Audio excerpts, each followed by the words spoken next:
ងាយនេះត្រូវទៅលេងផ្ទះម៉ាក់ក្មេកឲ្យធម្មតាឲ្យតែខ្ញុំទៅផ្ទះគាត់តែងតែឲ្យខ្ញុំបើកវីដេអូឲ្យមើលចង់ដឹងថាបានម្ហូបអីធ្វើម្ហូបអីអញ្ចឹងណាគាត់ចូលចិត្តមើលមែនតើទោះបីជាគាត់ស្ដាប់ខ្មែរអត់យល់ក៏ដោយដែរអញ្ចឹងហើយថ្ងៃនេះត្រូវទៅផ្ទះម៉ាក់ក្មេកផងក៏ឆ្លៀតធ្វើម្ហូបឲ្យបងម៉ៃទៅធ្វើការពេលព្រឹកហ្នឹងបែបកូនកាត់អាឡម៉ង់ម្ដងឲ្យបងប្អូនគឺអត់ដាំបាយទេខ្ញុំស្ងោរទំលងឲ្យគាត់ញ៉ាំវិញព្រោះអីនៅអាឡម៉ង់គេអត់ញ៉ាំបាយច្រើននេះបងប្អូនភាគច្រើនគេញ៉ាំតែទំលងញ៉ាំនំប៉័ងអីចឹងទៅម្ហូបខ្ញុំធ្វើភាគច្រើនបើហៅថាអឺរ៉ុបក៏វាអត់ចំដែរបងប្អូនគឺត្រូវធ្វើរៀងខ្លះហើយព្រោះខ្ញុំអត់សូវចេះធ្វើម្ហូបអឺរ៉ុបចំទេគ្រាន់តែថាថ្ងៃនេះបងម៉ៃញ៉ាំទំលងស្ងោរជំនួសបាយបងប្អូនចំណែកឯនេះវិញគឺជាម្ទេសផ្លោកម្ហូបពេលខ្លះគឺមិនដឹងថានឹកឃើញធ្វើអីទេបងប្អូនតោះកែច្នៃទៅយកម្ទេសផ្លោកនឹងហាន់វាហើយខ្ញុំដាក់ចៀនជាមួយនឹងសាច់ជ្រូកច្រាំដែលគោះលាយមួយពងមាន់ណាញ៉ាំទៅក៏ឆ្ងាញ់មួយយ៉ាងដែរម្ហូបមួយមុខនឹងបងប្អូនញ៉ាំមួយបាយក៏បានដែរហើយបងម៉ៃថាគាត់ញ៉ាំមួយទំលងស្ងោរបែបអឺរ៉ុបក៏ឆ្ងាញ់ដែរធ្វើនេះឲ្យបងម៉ៃយកទៅធ្វើការពេលព្រឹកបងប្អូនដោយសារល្ងាចឡើងបាទខ្ញុំទៅផ្ទះម៉ាក់ក្មេងហូបយើងតែប៉ុណ្្នឹងគឺរួចរាល់បងប្អូនស្ងោរទំលងឲ្យឆ្អិនទៅគេញ៉ាំជំនួសបាយនៅអាឡម៉ង់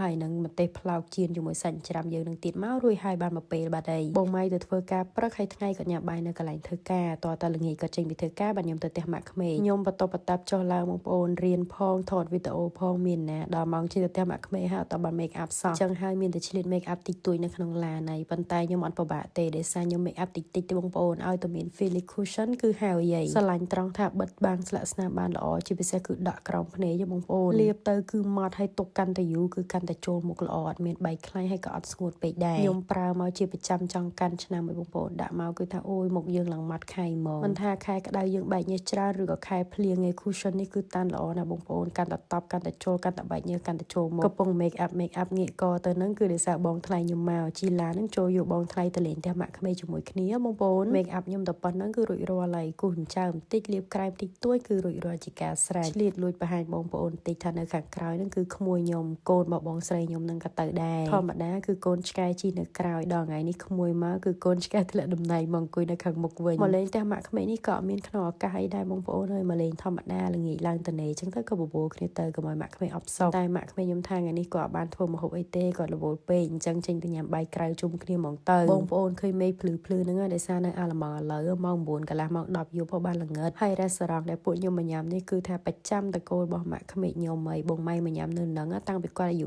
2-3 ឆ្នាំរហូតដល់ឥឡូវហើយកន្លែងហ្នឹងគឺជាកន្លែងដែលពួកខ្ញុំទាំងពីរនាក់បានរៀបការដែរចាំមើលថ្ងៃណាមក review ម្ហូបការរបស់ពួកខ្ញុំឲ្យបងប្អូនមើលម្ដងដោយសារថ្ងៃនេះមករបៀបជួបជុំគ្រួសារ 2-3 អាទិត្យបានជួបគ្នាម្ដងអញ្ចឹងខ្ញុំអត់សូវបានថតអីច្រើនទេរវល់ទៅនិយាយគ្នាទៅក៏ភ្លេចថតផងដល់កន្លែងនេះបងប្អូនមើលមុខបងម៉ៃឲ្យមានឆ្ងល់អត់ដោយសារតែក្មួយគាត់ស្រែកយំពេកបន្ទាប់ពីអង្គុយស្ដាប់ក្មួយយំយូរពេកបងម៉ៃក៏ថាតោះយើងដើរចេញក្រៅមកជុំទៅឃើញលោកបាត់យំពួកកូនក្មេងពេកខ្លះបើចេញក្រៅគឺគេងលក់អីអញ្ចឹងណាបងប្អូនប៉ុន្តែមេឃមួយថ្ងៃគឺថ្ងៃចាស់ដល់ពួកខ្ញុំចេញក្រៅគឺខ្យល់បក់រោភ្លៀងទៀតអញ្ចឹងបងថ្លៃខ្ញុំហើយនឹងក្មួយនឹងដើរចេញមកបានបន្តិចក៏ត្រឡប់ទៅផ្ទះវិញទៅទេសភាពស្អាតដែលតាបងប្អូនខែក្តៅអញ្ចឹងគឺសម្បូរមនុស្សដើរលេងចេញក្រៅមែនតើគាត់ថាមេឃមិនសូវអំណោយផលខ្ញុំមកដល់ផ្ទះនេះគឺចាប់ផ្ដើមហាន់សាច់គោដាក់ស៊ុបមួយចានសិនដោយសារដើរហាលរៀងត្រូវភ្លៀងអញ្ចឹងជប់ឡើងចង់ហុតស៊ុបក្តៅ